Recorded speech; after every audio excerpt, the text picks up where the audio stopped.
Good morning, children. Next topic is physical and chemical changes.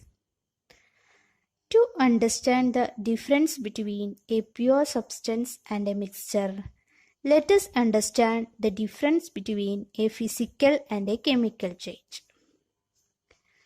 We already learned about physical change and chemical change in lower classes. Physical change is a temporary change in which the composition and chemical nature of the substance remains the same, but the state of the substance and physical properties changes. For example, when ice changes into water and water changes into vapors, the different states have different appearance and display different physical properties, but they are chemically same.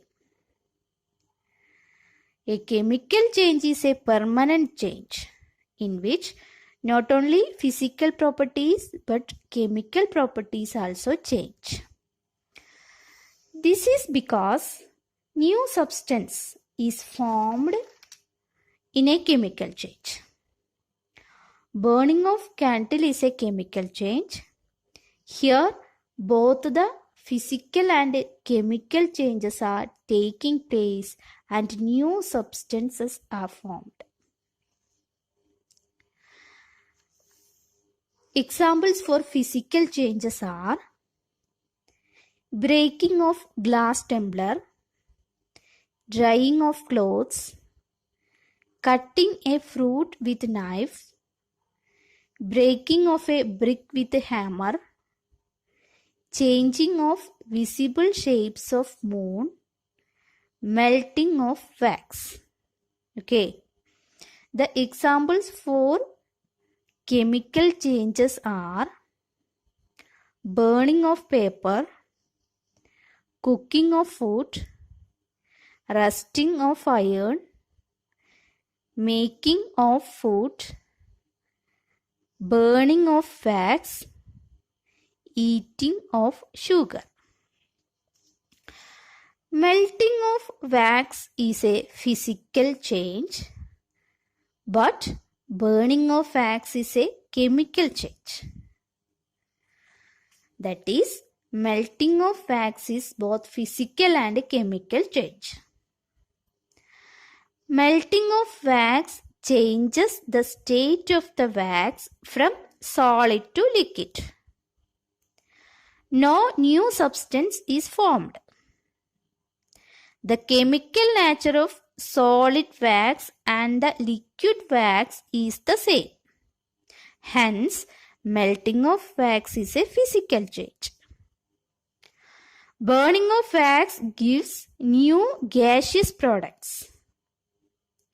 Both the physical and chemical changes are taking place. Hence, burning of wax is a chemical change. Okay. On the basis of the chemical composition of substances, they are classified as elements or compounds. An element is a substance which contains atoms all of the same kind. Robert Boyle was the first scientist to use the term element in 1661. Anthony Laurent Lavoisier, a French chemist, was the first to establish an experimentally useful definition of an element. He defined an element as a basic form of matter that cannot be broken down into simpler substances by chemical reactions. Elements can be normally divided into metals, nonmetals, and metalloids. Metals usually show the following properties. They have a luster or a shiny appearance. Metals have silvery gray or golden yellow color. They conduct heat and electricity. They are ductile, that is, they can be drawn into thin wires. They are malleable. Metals can be hammered into thin sheets, that is malleability. Metals are sonorous. They are making a ringing sound when hit. Examples of metals are gold, silver, copper, iron, sodium, potassium, etc. Mercury is the only metal that is liquid at room temperature.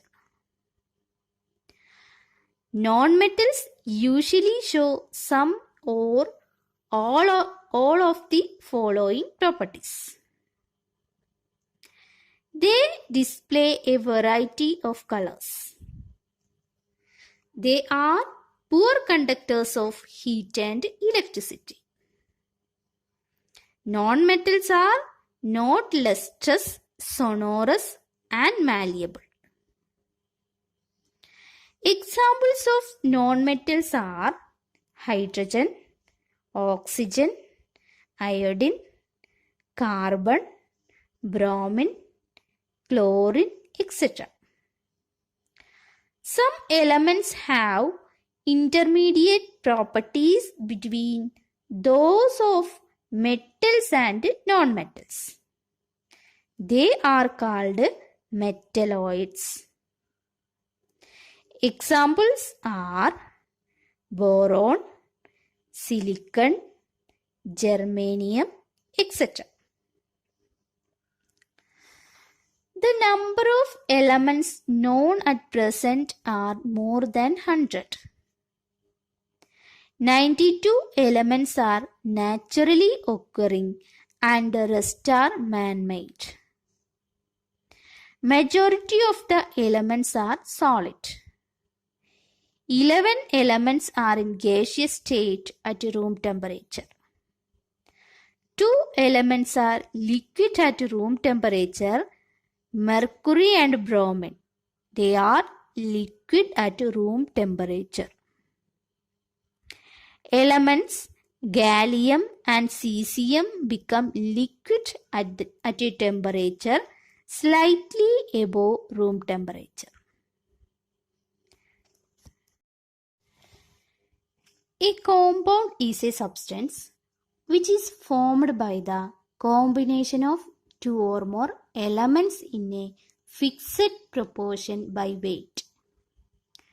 The properties of a compound are entirely different from its constituents.